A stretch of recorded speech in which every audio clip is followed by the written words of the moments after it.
Oh my God. There she is. There she is, right there. Oh my God.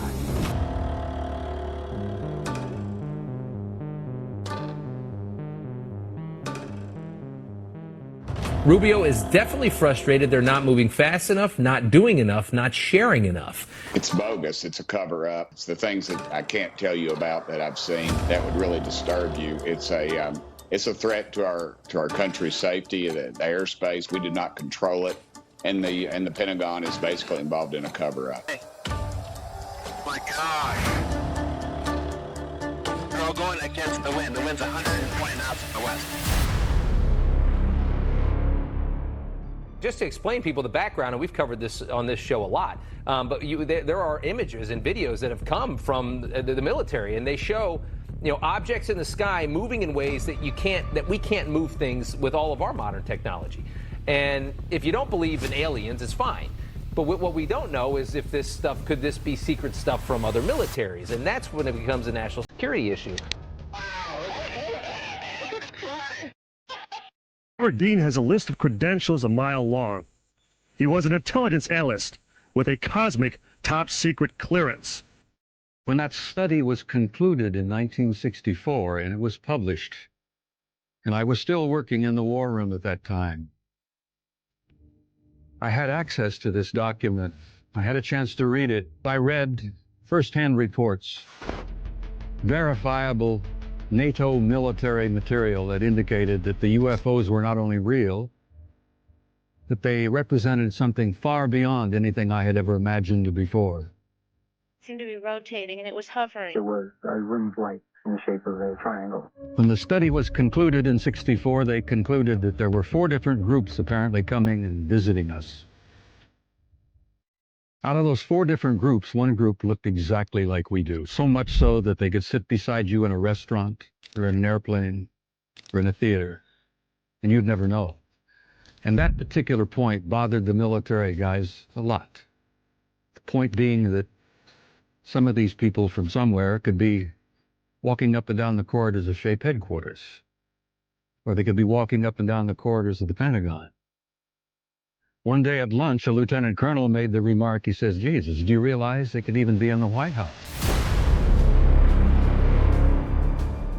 And that means that the United States government, they were using that phrase, extraterrestrial biological entities, and those words, extraterrestrial biological entity, would end up in one of the most important leaked documents of all time, called the SOM1-01 training manual.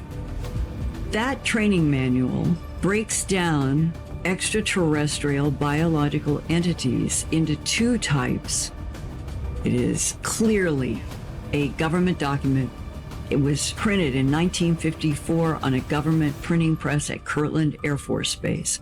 That was tracked down by Bob Wood, who was an aerospace engineer, confirming the SOM1-01 is a legitimate document. I got a fax of a document that seems pretty interesting. He said, it's a special operations manual, and are you interested in authenticating it? I said, yeah, I am. So I went to Washington, where Don Berliner had the special operations manual, and made high-quality photographs of it, and then replicated it. Basically, it was a summary of how we'd had a secret program, Majestic 12, to recover the craft, what to do with how to keep the public in the dark, and where to send the bodies and stuff like that. I figure this is exactly what you would want to do if you wanted to keep the public in the dark. We've never had the government of the United States say in any kind of a legal procedure, you are violating national security, this is not real. So the SOM1-01 sits out there as a leak that every person who has investigated says it's real. Here's a page and a whole huge important paragraph about how the media and the public are never to know, and how you avoid any information getting to the public or the media. You said you were part of Project Blue Book. Yeah, I'm one of the authors of it. Who was directing the overall project, telling you to deny UFO reports or the actual UFO sightings? Who was in charge of that, telling you to say it was swamp gas? We were told, we were ordered to use whatever kind of story thought we could sell to the American public or to. They came from down the same channels that the regular UFO channels. Brigadier General Carroll, I don't know if you was the guy that founded the OSI. Have you ever met an alien? Have I ever met one? Yeah. I've not met one. I saw it landed a UFO right near Parker, Arizona, and that was been, what, 5-6 years ago. You saw the UFO land? Did you see it? No, it was already on the ground. You've got people saying, I mean, they're seeing things that don't make any sense, that move in ways that we can't project, and then you can't have something moving forward fast and then just stop in midair and then go this way. I mean, nobody has that technology. And go underwater and come back it's amazing. out. No friction, it's not amazing. Slowing down. It defies all of our laws. Thank you. It does. When I retired in 1976, they had concluded by 76 that some of these visitors very well might be multidimensional in their source.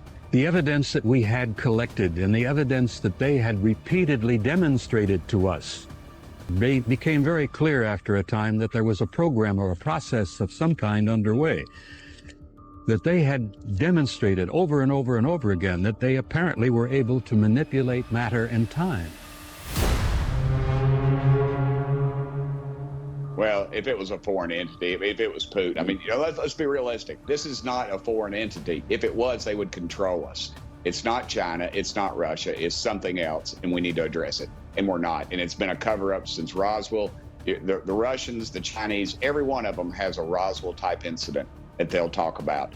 We need to get it out in the public. You see these pictures. These are obviously not American aircraft. If you believe your Bible, read first chapter of Ezekiel. Ezekiel saw the wheel. It pretty much describes what you would describe now as a UFO, an aircraft from outer space that comes and lands on the planet Earth. I guess I speak out openly and bluntly about this because I feel so strongly about it. I violate my security oath every time I speak about it. I do it intentionally, and I do it on purpose, because I feel so strongly that the American people not only have a right to know the truth, but they have a need to know the truth. The truth, Don, apparently is simply this, that we're not alone, we've never been alone. We are apparently part of an infinite universe filled with intelligent life. The historical evidence indicates that they've been with us a long time, and I've concluded that we had what I like to call an intimate interrelationship with at least one of those groups. The group that looks exactly like we do. And that point is, I don't like the word alien. I don't think the term alien is appropriate at all here. I like to refer to them as family. We're related to them. I think they had a hand in our being here. And I think the time has come where we're about to meet our extended family. It's going to be very soon, and the people are not ready. And one of the reasons I do speak out so bluntly and so openly is if in some small way I can help people get prepared for this.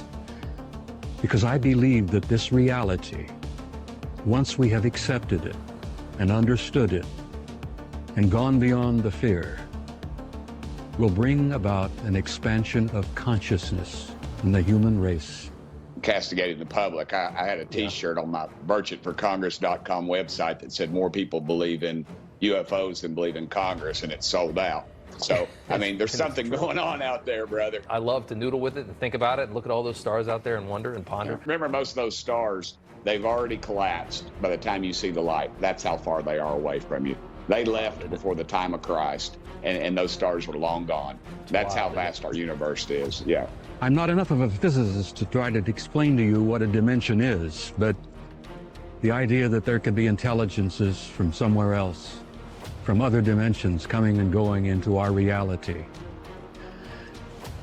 It's been quite a shakeup in traditional science. There's a whole fleet of them. Look on the ASA. Look at that thing, dude. Well, if there's like, look at that thing. It's rotating.